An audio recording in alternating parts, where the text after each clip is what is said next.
വളാഞ്ചേരി നഗരസഭയിലെ 1-ാം ഡിവിഷനിലെ ചീരാണി കോളനി റോഡിന്റെ പുനരുദ്ധാരണ പ്രവർത്തനങ്ങൾ പൂർത്തിയായി. നവീകരിച്ച റോഡിന്റെ ജനകീയ ഉദ്ഘാടനം നാടിന്റെ സാന്നിധ്യത്തിൽ ആഘോഷപൂർവ്വം നടന്നു. പ്രദേശത്തെ മുതിർന്ന പൗരന്മാരായ കൊണ്ടേത്ത് ബാബു ഹുസൈൻ, പാലാറ അലവി എന്നിവർ ചേർന്ന് ഉദ്ഘാടനം നിർവഹിച്ചു. ഡിവിഷൻ കൗൺസിലർ മുജീബ് വാലാസിയുടെ സാന്നിധ്യത്തിലായിരുന്നു പരിപാടി. കഴിഞ്ഞ കുറെ വർഷമായി തകർന്നു കിടന്നിരുന്ന ഈ പാത സഞ്ചാരയോഗ്യമായതോടെ കോളനി നിവാസികളുടെ വലിയൊരു യാത്രാക്ലേശത്തിനാണ് പരിഹാരമായത്. തങ്ങളുടെ കാത്തിരിപ്പിന് ഫലം കണ്ടതിന്റെ സന്തോഷത്തിൽ മധുരം വിതരണം ചെയ്താണ് നാട്ടുകാർ ഉദ്ഘാടനം ആഘോഷമാക്കിയത്. 2025-26 വാർഷിക പദ്ധതിയിൽ ബഹുവർഷ പദ്ധതിയായി ഉൾപ്പെടുത്തിയിരുന്നെങ്കിലും 50,000 രൂപ മാത്രമായിരുന്നു തുക ഉണ്ടായിരുന്നത്. 2026-27 സ്പിൽ ഓവർ പ്രൊജക്റ്റാക്കി ഉൾപ്പെടുത്തിയാണ് 1-ാം ഘട്ടം പുനരുദ്ധാരണം നടത്തിയത്. 2-ാം ഘട്ടത്തിൽ അധിക ഫണ്ട് ഉപയോഗപ്പെടുത്തി കുറച്ചു ഭാഗം കൂടി പൂർത്തിയാക്കും. ചടങ്ങിൽ നാട്ടുകാരും രാഷ്ട്രീയ സാമൂഹിക രംഗത്തെ പ്രമുഖരും പങ്കെടുത്തു.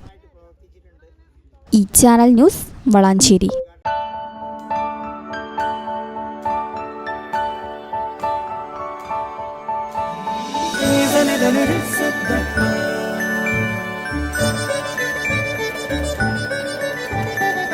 da da da